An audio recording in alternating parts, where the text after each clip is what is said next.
bertanya apa tentang Hari Raya Galungan. Hari Raya Galungan. Hari Raya Galungan untuk umat Hindu itu sendiri itu sebagai simbol apa itu? Ya. Hindu di Bali, Hindu di Nusantara dengan Hindu di India itu sama tidak?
Ada pemangku permangalu dan mengpadu kebetulan makhluk kami semua.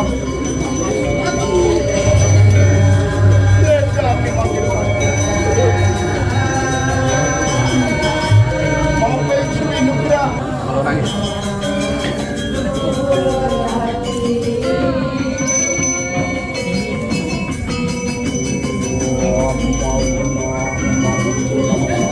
Asal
Itu yang pas bawah tadi.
Assalamualaikum TV. Slegar, slegur. Assalamualaikum warahmatullahi wabarakatuh. Om Swastiastu, Namo Buddhaya, salam kebajikan, Rahayu, Rahayu, Rahayu. Bersama saya Bici di Song Langit. Kali ini saya berkesempatan hadir di Hari Raya Galungan dan sangat luar biasa, terima dengan sangat baik oleh umat Hindu yang berada di Cirebon. Untuk mengenal apa itu Hindu, apa yang diajarkan oleh Hindu, saat ini saya sudah meminta kesempatan kepada Aji Dewa Budiana. Dewa Budiana. Iya. Saya panggilnya bagusnya apa nih? Pak Dewa. Pak Dewa saja. Iya. Pak Dewa asli dari Bali berarti. Betul. Asli dari Ya. Bali. Saya ke tanah Jawa lah ya. Iya. Ke tanah Jawa tuh setelah tamat SMP tahun 77. 77. Ya. Saya belum lahir itu. Ya. Tapi pada akhirnya kok saya dalam tanda kutip terdampar di Cirebon ya. Padahal mengawali saya di tanah Jawa tuh Jakarta. Oh, di Jakarta dulu. Ya barangkali kalau kita bicara masalah agama, masalah misi ya, barangkali saya menjadi salah satu yang memang harus ikut membangun pura ini. Membangun pura ini. Seperti itu. Jadi salah satu pelopor di sini. Iya. Atau mungkin satu-satunya pelopor yang mempunyai ide waktu itu. Enggak. Sudah ada yang mendahului sebenarnya.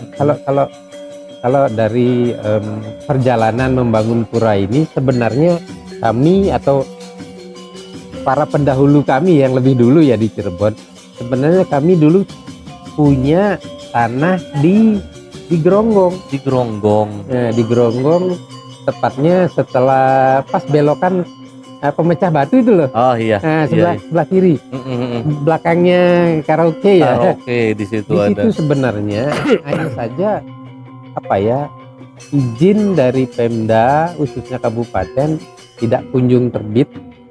Banyak alasan, entah disebut itu daerah hitam lah, daerah apa, tidak pas dengan membangun tempat ibadah. Tapi kalau cara sudut pandang kita balik, bisa saja kan Betul. dengan adanya tempat ibadah Akan tempat itu mengurangi menjadi daerah yang steril Iya, dan menjadi daerah yang baik lah. daerah yang baik ya, Ya, betul, begitu. betul. Ya memang deh ada daerah di sana tuh memang wah tanda kutip Iya. banget di sana itu, sehingga apa itu yang salah satu menjadi pertimbangan pemerintah daerah waktu itu. mungkin ya. Tapi pada akhirnya kita di sini membeli tanah di sini ya. Artinya di sana dilepas sama wali kota terdahulu juga. Ini kita seperti dibantu lah dalam proses pendirian izin-izinnya terutama ya. Kalau dari sisi pendanaan sebenarnya swadaya. Jadi, ya, tahun berapa pura ini dibikin Pak Dewa? Kalau kita mengacu IMB itu keluar tahun 94. 94. Iya, tadi saya sekilas nih Pak Dewa tentang ingin bertanya apa tentang Hari Raya Galungan. Hari Raya Galungan untuk umat Hindu itu sendiri itu sebagai simbol apa itu? Ya, mungkin saya akan jawab secara singkat aja ya. Nanti kalau mau yang lebih lengkap bisa googling Oh ya. iya, pasti. Enggak, saya pengen cerita langsung nanti Oke, dari Pak baik. Dewa. Jadi mungkin kalau setiap orang Hindu yang ditanya pasti makna Galungan, pasti bilangnya merayakan kemenangan Dharma melawan Adharma. Dharma itu kebaikan, Adharma Adharma itu lawan dari kebaikan. dari kebaikan, keangkaramurkaan, keangkuhan dan sebagainya. Yang sebenarnya perang itu terjadi di dalam diri. Iya. Nah, kan setiap orang di dalam dirinya pasti ada dua unsur yang selalu bertentangan, namanya Ruwa Bineda. Dua hal yang selalu berlawanan ada di alam semesta, di dalam diri manusia juga begitu. Karena ini tubuh ini katanya buana alit, Betul. ya jagat kecil gitu. Nah pasti ada unsur itu juga, Ruwa Bineda itu. Ada mana? Ada tinggi, ada rendah, ada baik buruk, semua ada bertentangan, itu pasti ada di alam semesta ini, termasuk di dalam tubuh itu. Untuk apa namanya konsep Hindu itu sendiri, ada nama Tuhan. Nah di dalam Hindu itu sendiri Tuhan yang diinikan oleh umat Hindu itu ya Tuhan itu sebenarnya satu, hanya orang yang bijaksana menyebutnya dengan banyak nama gitu loh ya. Iya. Nah sama seperti saya ya, saya di kantor dipanggil Pak Dewo, ada yang manggil Pak Made, tapi saya di rumah dipanggil Bapak atau Ayah, istri saya memanggil Mas mungkin ya. Tapi esensinya cuma satu. Betul. Ya, gitu. Kira-kira begitu juga lah iya. pemaknaan Tuhan di dalam Hindu. Nah, Hmm. orang yang berprofesi sebagai pedagang, dia juga punya pemujaan Tuhan sendiri gitu loh. Betul. Orang yang sebagai petani juga sama gitu. Orang yang sebagai nelayan juga sama. Tuhan sebagai penguasa laut misalnya gitu loh. Tuhan sebagai penguasa tumbuhan.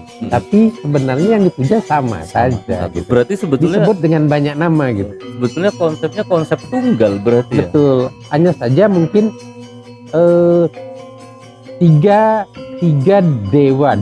Dewa tuh sinarnya Tuhan itu ya, dewa Div. Tiga dewa utama di dalam Hindu adalah Brahma, Wisnu, Shiva. Kekuatannya atau Div sinarnya ya, Tuhan itu esensi satu. Tiga kekuatan utama Tuhan adalah sebagai pencipta, pemelihara, pemeralina. Pemeralina itu apa ya? daur ulang lah gitu. Oh, Kalau nggak didaur ulang nanti bumi ini dipenuhi dengan sampah gitu. iya, iya, iya. Sampah apapun gitu. Nah, konsep daur ulang itu sendiri untuk makhluk berarti Apapun. apapun. Nah, kalau kita bicara mayat, daur ulangnya diantaranya melalui proses namanya kremasi. Kremasi. Api kembali kepada api, air kembali kepada air, gitu. 5 unsur tubuh itu yang disebut dengan panca mahabhuta. Panca Mahabhuta. Ya. Apa itu Pak Dewa? Padat, air, panas, ya, udara salah satunya, sama ether. Ether itu ruang kosong. Begitu. Itulah 5 unsur utama yang disebut panca mahabhuta yang membentuk apapun di dunia ini, termasuk membentuk tubuh ini. Oke. Kalau yang tadi ada padat, ada udara, ada air, mungkin kita masih bisa meraba lah. Ya. Nah, ruang kosong. Ruang Nah, kosong Pak Dewa. itu apa ya? Black hole ya. Ya. Dan ada itu unsur itu ada. Gitu. Menarik. Banyak banget. Jadi, nah, Hindu di Bali, Hindu di Nusantara, dengan Hindu di India itu sama tidak? Esensinya sama, hanya saja di mana Hindu itu tumbuh, dia tidak akan membunuh budaya setempat, gitu loh. Dia menyerap budaya setempat, dia melestarikan budaya setempat. Intinya sih sama saja. Yang dipersembahkan misalnya adalah daun, bunga, buah, air. Ya, selalu itu unsurnya. Karena orang Bali mempunyai jiwa seni, daun itu dibuatlah indah. Seperti tadi Anda lihat betul. ya. Gitu. Iya. Sama, ada unsur seninya di situ. Iya. Sama seperti halnya kalau di Muslim, kalau di Islam itu Wali Songo.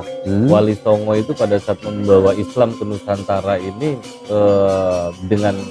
dengan berbaur masyarakat. Salah satu contohnya saya sering dengar bahwa Sunan Kudus.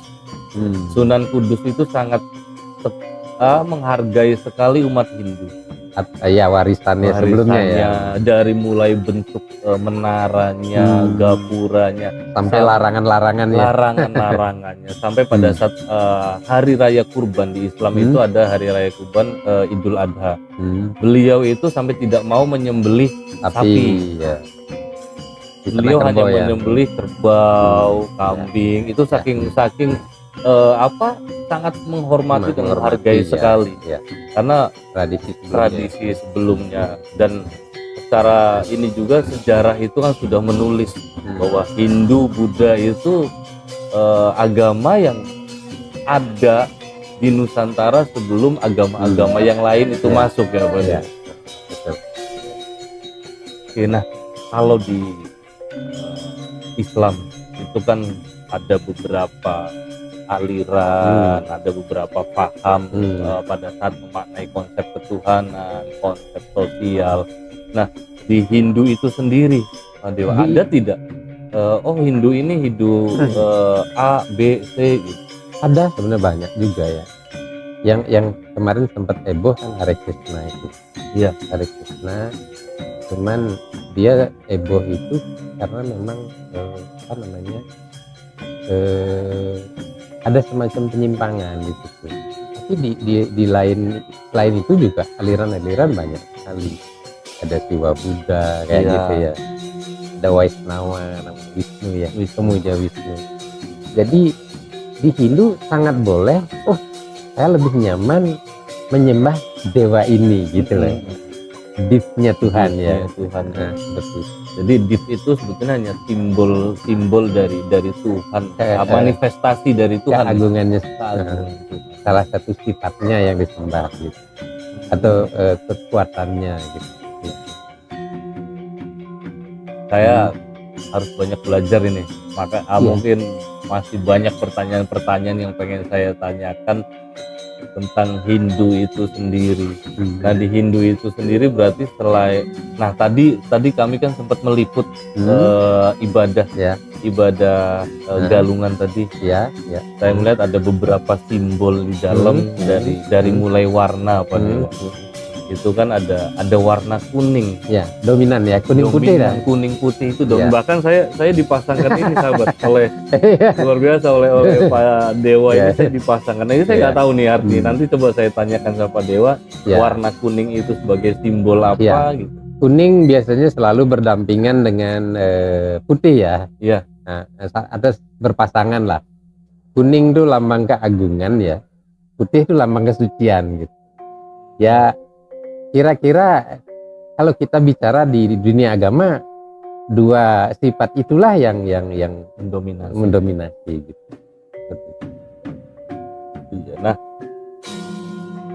seperti catur, Mm-mm. ada kain yang Oh. motifnya catur, Catur hitam ya, putih. hitam putih. Dan itu bahkan saya lihat tadi ada beberapa pohon yang Betul. dibalut dengan kain itu. Ya. Itu Maknanya ya. maknanya apa? Ya, apalagi nanti misalnya Anda sempat ke Bali ya. Silahkan ambil ya. Jadi itu kotak-kotak kain hitam putih itu tadi yang saya sempat singgung tadi, Rua Bineda ya. Rua Bineda. Dua sifat yang berlawanan itu selalu ada, dan kita orang itu harus bisa memaknai secara seimbang. Gitu. Baik dan buruk itu kita bisa memaknai secara seimbang karena akan selalu ada. Seperti itu. Untuk menselaraskan antara hitam dan putih dalam diri manusia, menurut konsep Hindu itu seperti apa, Pak? Artinya kita harus menerimanya semua karena itu bagian dari semesta ya, bagian dari semesta. Menerimanya. Iya, harus menerima ya. Hanya saja jangan kita dikuasai oleh sifat-sifat yang negatif tadi. Makanya tadi kalau dikaitkan dengan galungan, pertanyaan bagi setiap orang,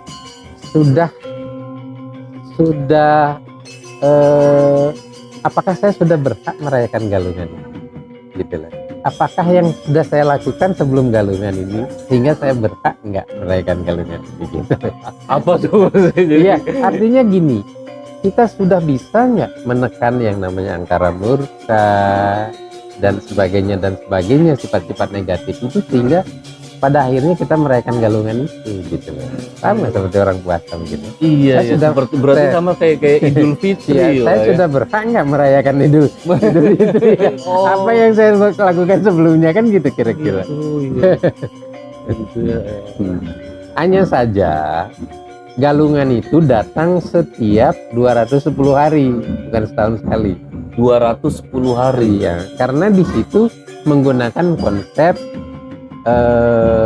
ada namanya kalau di Jawa apa ya, pasaran ya, Pasaran. seperti Beton. itu. Hari pasti galungan itu hari Rabu jatuhnya, hari Rabu. Dan wuku namanya, wuku itu ada 30 wuku. Setiap wuku tuh umurnya 7 hari gitu loh. 7 kali 30 kan 210 hari gitu. 210 hari. Pasti galungan tuh datang hari Rabu, wukunya Dungulan namanya gitu. Gitu. Apa namanya? Jadi ada memang hari raya di Hindu menggunakan wuku dasarnya. Nanti siklusnya pasti 210 hari. Tetapi ada seperti Nyepi, itu setiap tahun kalau Nyepi. Nah, kalau saya dengar tuh untuk Nyepi sendiri, saya pernah ngedengar di India sendiri, Hindu di India itu tidak menggunakan hari raya Nyepi. Betul itu? Sebenarnya justru Nyepi itu momennya diambil dari namanya sebuah kerajaan yang melindungi lawan yang dikalahkan seperti itu. Nah, mungkin nanti tepatnya kita bisa googling ya, kira-kira Boleh. seperti itu. Siap, Pak Dewa. Alhamdulillah ini sahabat Sang Langit, banyak sekali hal yang kita akan diskusikan atau kita akan bincangkan nanti mungkin, tapi di sesi selanjutnya Iya, ya Pak Dewa, oke. karena saya juga mau ikut nabuh ini. Pak Dewa sendiri sebenarnya masih banyak yang. Nah, satu hal Pak Dewa, Ya, dengan masyarakat sekitar Cirebon khususnya ini kan mayoritasnya Muslim. Ya. Nah, ada gangguan tidak pada saat umat Hindu itu beribadah? Oh ya, Gangguan dari sekitar itu apakah damai ya. atau hubungan dengan umat Hindu dengan Muslim di Cirebon ini seperti apa? Ya. Mungkin kita bicaranya di lingkungan Merbabuase ya, ada RW 8 di sini. Setiap ada misalnya persembayangan besar yang melibatkan banyak orang, yang ada keramaian yang agak lebih, kita pasti ada surat pemberitahuan biasanya. Gitu. Jadi nyaman-nyaman saja Ya, ya? nyaman-nyaman Tidak saja ada selama gangguan. ini. Nyaman-nyaman Tadi saja. saya lihat juga di depan ada penjagaan khusus Oh, dari, iya. dari pihak kepolisian. Dari kepolisian, mungkin kita juga libatkan RT sini untuk ya jadi parkir segala macam gitu loh. Artinya kita terjaga, mereka juga nanti ada yang memberi sekedarnya uang parkir kan buat mereka juga lumayan gitu.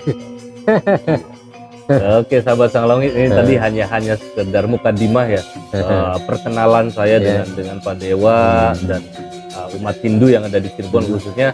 Dan satu hal yang perlu diketahui bahwa pura yang ada di sini itu tempat ibadah umat Hindu untuk 3 wilayah, 5 wilayah. atau Ciayu Maja Kuning lah. Ciayu Maja Kuning, Cirebon, Indramayu, Majalengka, Kuningan, Cirebonnya kan kota dan kabupaten. kota dan kabupaten. Ya. Dan untuk umat Hindu yang ada di wilayah ini sendiri ada berapa? Wilayah 3 mungkin hanya kurang lebih 70 kakak. 70 kakak. Itu di atas kertas ya, yang aktif mungkin setengahnya.